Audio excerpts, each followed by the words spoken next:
C'est pour cela, chers frères et sœurs, continuez à lire la Bible.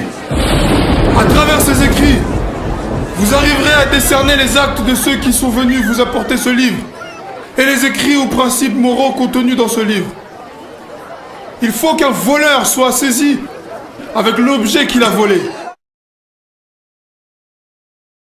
Lokumu na kolo mukulu, mokelia mokili, nzambe yabankulu. Louange au créateur de l'univers, salutations de paix, de vie, de force et de santé à tous. Donc, chers frères et sœurs, dans cette vidéo, on va faire une confrontation entre Rabbi Eliezer et son commentaire avec des pharisiens des temps modernes, des pharisiens de notre époque. Donc, on va confronter les arguments des uns et des autres dans la mesure où Rabbi Eliezer a dit que dans les trois fils de Noé, Sem, qui est le père des Sémites, ainsi que sa descendance étaient des hommes noirs, et c'est aussi le cas de Cam qui était noir, tandis que Japhet était le seul blanc. Et forcément, il y a des pharisiens qui ne sont pas d'accord. Et ils l'ont fait savoir dans les commentaires de l'une de mes dernières vidéos. Et donc, il faut les confronter tout simplement de manière équitable. D'abord, on rappelle tout d'abord qui est Rabbi Eliezer. Donc, Rabbi Eliezer, dont vous voyez le nom ici, est considéré comme le plus grand rabbin du judaïsme actuel, le judaïsme officiel actuel, que ce soit ashkénaze ou séfarade, etc.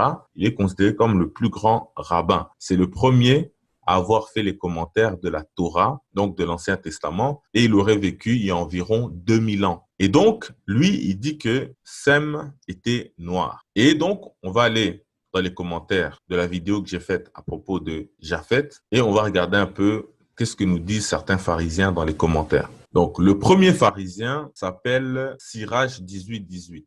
Donc, c'est le premier pharisien ici. Et donc, lui, qu'est-ce qu'il nous dit? Il nous dit, donc il s'adresse à moi, donc pour toi, Noé a choisi la couleur de peau de ses enfants en bénissant certains de noir comme corbeaux et d'autres comme blancs. Donc, il essaye de me faire dire que, en ayant cité le commentaire de Rabbi Eliezer, j'aurais fait croire que Noé a choisi la couleur de ses enfants. En effet, lorsqu'on lit le commentaire, c'est-à-dire ici, ça c'est le texte du site original, donc c'est un site de juifs blancs, donc c'est pas des Africains ou des Noirs, donc vous pouvez voir le site ici, c'est le site Sefaria, donc c'est vraiment pas un site qui a un rapport quelconque avec des Noirs ou des Africains, c'est vraiment le judaïsme, entre guillemets, officiel mondial. Donc c'est un très gros site, etc.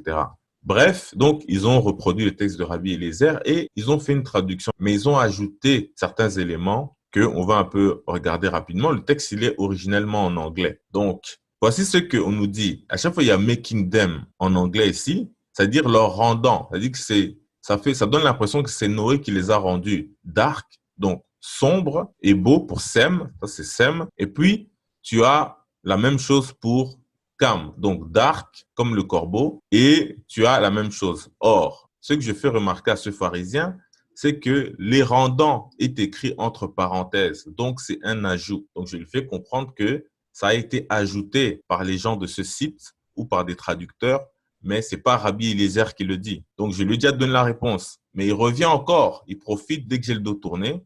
Il dit donc, c'est Noé qui a rendu ses enfants de couleur. Je viens de lui répondre que c'est un ajout, mais il ne comprend pas. Ensuite, bref, quelqu'un même lui répond, et puis il revient encore, il ouvre encore un autre commentaire. Donc, c'est pour vous dire qu'on appelle ces gens-là des trolls. C'est un peu les pharisiens à l'époque du Christ ou d'autres gens à l'époque d'autres personnes qui venaient juste pour créer des troubles, etc.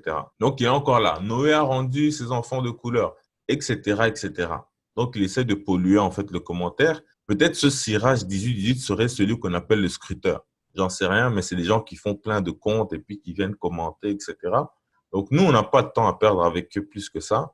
On va les confronter directement à Rabbi Eliezer et on va voir qu'est-ce que ça donne. Donc, ça, c'est pour le premier pharisien. Donc, si, par exemple, on traduit avec Google le texte de Rabbi Eliezer. Donc, vous voyez, ça dit Noé a béni ses fils, etc. Et puis, il dit qu'il a particulièrement béni Sem et ses fils, les rendant sombres mais charmants. Donc, déjà, le rendant, il est entre parenthèses. Et puis, on dit que normalement, si on ne disait pas entre parenthèses, on va dire ses fils sombres directement. Mais, comme c'est un site de juifs blancs, ils ont mis entre parenthèses que c'est Noé qui les aurait rendus ou bien quelque chose comme ça. Et puis, ils ont mis sombre Donc, dark. Dark, on sait que c'est noir en anglais. Mais néanmoins, sombre, ça crée parfois une confusion. Certains vont dire qu'ils étaient basanés.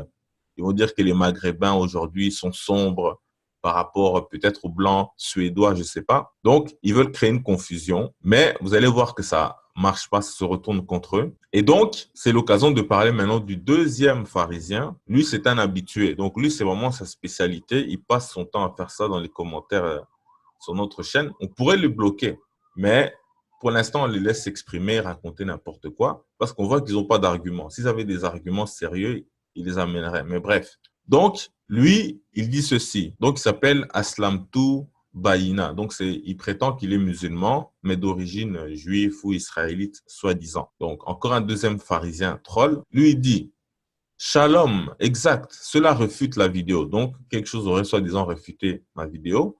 C'est de cela dont parle en vérité Rabbi Eliezer. Et les tables des nations égyptiennes démontrent très clairement cela. Le rouge, le blanc et le noir Cam. Donc, selon cet individu, Rabbi Eliezer avait voulu dire que Sem était rouge, Cam était noir et Japheth était blanc. Donc ça les arrange pour dire que, soi-disant, eux, les Juifs actuels, seraient les Sémites rouges, etc.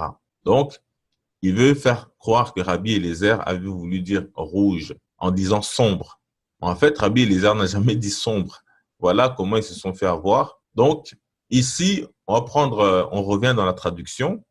Donc, c'est vraiment pour vous dire que ce site-là n'est pas là pour nous faire plaisir à nous, les Noirs, etc. Ils disent sombre mais charmant. Donc, ils ont mis un mais. C'est pour dire que comme les Noirs ne sont pas d'habitude charmants, donc, lorsqu'ils le sont, il faut quand même mettre un mais, puisque Sem était sombre, mais malgré tout, il était quand même beau. Normalement, il n'aurait pas dû être beau, mais Sem, et ses descendants, exceptionnellement, ils étaient sombres, mais beaux. Et ce commentaire raciste, ou cette traduction raciste, existe déjà dans la Bible Ancien Testament, qu'on retrouve un peu partout, à propos d'une femme qui dit « Je suis noire et belle ». Eux ont traduit « Je suis noire mais belle », pour dire qu'une femme noire ne peut pas être belle. Donc, quand c'est exceptionnel, on va mettre « mais elle est quand même belle, malgré qu'elle est noire ». Or, en réalité, elle dit « je suis noire et belle » et c'est ce qu'a dit Rabbi Eliezer. Donc, pour le démontrer clairement, vous allez voir donc dans la confrontation, ce que nos pharisiens ne savent pas, c'est que si on remet le texte originel en anglais, il y a le texte hébreu qui est juste ici. Donc, on va prendre même un moteur de recherche pauvre comme Google Traduction, on va copier-coller le texte originel en hébreu de Rabbi Eliezer et on va voir s'ils étaient sombres ou quoi, quel est le terme qui a été employé. Donc, on arrive ici, on prend l'hébreu, le français, l'anglais et on va même ajouter l'arabe. Donc, on met le texte hébreu et la traduction en arabe. Donc, ici, on a le texte en hébreu et on a maintenant le texte traduit en arabe. C'est certes, c'est Google, Chrome, donc la traduction n'est pas terrible, mais regardez qu'est-ce qu'on remarque à propos de Sem, ou plutôt, donc voilà, c'est ça. Donc ici, c'est la description de Sem. Et on nous dit qu'il était Aswad, c'est le terme Aswad en arabe. Aswad, c'est noir. Donc, il y a un frère qui s'appelle Ibrahim Aswad, donc on lui passe la paix. Donc, on utilise bien le terme Aswad, le terme noir, littéralement. Et ici, pour Cam, pareil, on met Soudan, comme le frère Soudan Massina, ou le pays qu'on appelle le Soudan, qui signifie le pays des Noirs. Donc, il n'y a même pas de contestation possible en arabe. Si on va en français, donc c'est Google qui traduit automatiquement. Il dit, il bénit le nom. Donc, comme vous avez dit, c'est Google qui traduit. Il traduit le nom de Sem par nom parce que Sem en hébreu, ça veut dire le nom ou la renommée. Donc, on dit, il a béni le nom et ses fils, donc Sem et ses fils, noirs et beaux. Il n'y a pas de sombre. Donc, ça, c'est Google qui traduit. Il n'y a pas de sombre et beau. Donc, vous pouvez faire l'exercice vous-même. Allez sur le site Sepharia, prendre le texte en hébreu. Vous allez voir que c'est noir pour Sem et noir pour Cam. Donc, eux aussi, ils étaient noirs comme le corbeau. Donc, c'est exactement la noirceur et non pas forcément le terme sombre qu'aujourd'hui, on veut essayer de manipuler, etc. Donc, ils étaient bien noirs. Si on prend en anglais, parce que le texte dans le site, il est en anglais à la base. Là, on a black, donc noir pour Sem, et pour Cam, on a encore noir, black. Donc voilà, la confrontation est faite entre Rabbi Eliezer et les pharisiens. Et bien évidemment, aussi important, il n'y a pas de rendant. On voit bien qu'il n'y a pas de rendant lorsqu'on le met en français. C'est directement Sem et ses fils noirs et beaux. Il n'y a pas de, il les a rendus noirs, Noé aurait rendu ses fils noirs, etc. Donc le scruteur ou Sirach, je ne sais pas qui aime polémiquer, ce sont des gens qui essayent de noyer le poisson, qui ont créé ce site internet. Ils ont respecté les textes en hébreu, mais comme ils savent que les gens ne lisent pas l'hébreu et ainsi de suite, ils ont essayé de manipuler un peu le texte pour l'orienter dans une certaine direction, mais ni pour Cam, ni pour personne, parce que si on remet le texte en anglais, on voit bien que c'est making. Donc, c'est entre parenthèses pour Yafet, entre parenthèses pour Sem, entre parenthèses pour Cam. Donc, c'est pas dans les textes originaux. Donc, voilà, on s'arrête ici pour dire que il n'y a pas d'échappatoire possible. Donc, si nous, on vous met ça, c'est pas comme certains veulent faire croire, oui, ils veulent voler l'histoire des autres. Bon, allez interroger maintenant vos rabbins, revenez dans le passé, retournez dans le passé, demandez à Rabbi Eliezer, qu'est-ce qu'il a pris pour qu'ils disent que les Sémites, Sem et sa descendance, parce qu'il ne parle pas juste de Sem, il dit ses descendants sont noirs et beaux. Donc, Trukinkolo Alinghi, si le Créateur le permet, on va bientôt faire la vidéo concernant Sem, et vous allez voir que dans notre tradition, en Lingala, le nom de Sem signifie noir et beau. Donc, que ce soit dans Cantique des Cantiques, etc., c'est quelque chose qui est logique. Et quand on verra Cam, on va aussi essayer de faire comprendre pourquoi on parle de corbeau. En fait, ça veut dire la même chose que noir et beau. Donc, on s'arrête ici. Les pharisiens, on attend maintenant vos réponses, vos réactions. Et on termine par dire aussi que nous, Rabbi Eliezer, ce n'est pas notre baromètre. Nous, on n'est pas des juifs séfarades ou ashkénazes, etc.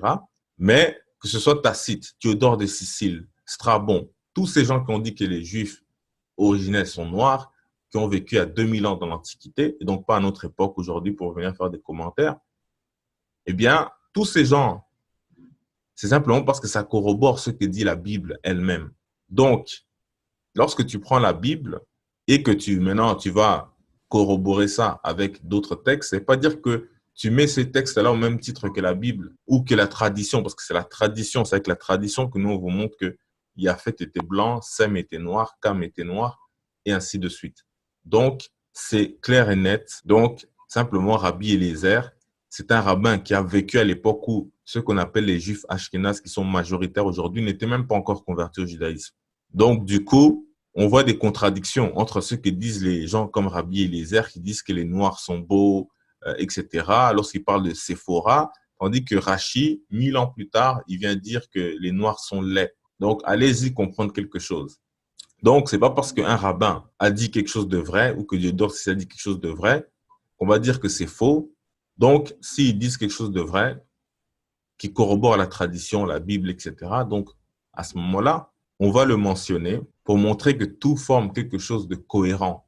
Les témoignages vont dans le même sens. Ça aussi pour l'islam, parce que l'autre pharisien qui se prétend musulman, d'origine juive, etc., il n'est pas d'accord avec Mohammed, mais en termes d'arguments, c'est zéro. C'est juste les stratégies des pharisiens. Donc, ils ont dû étudier un peu comment fonctionnent les pharisiens et voilà, les voilà qui sont dans l'arène, dans les commentaires, etc. Mais vous voyez que lorsqu'on les confronte, clairement, ils ne peuvent plus rien dire. On s'arrête ici. Le Kumunankolo, Tatanzambia Bankulu, paix, force et santé, salutations.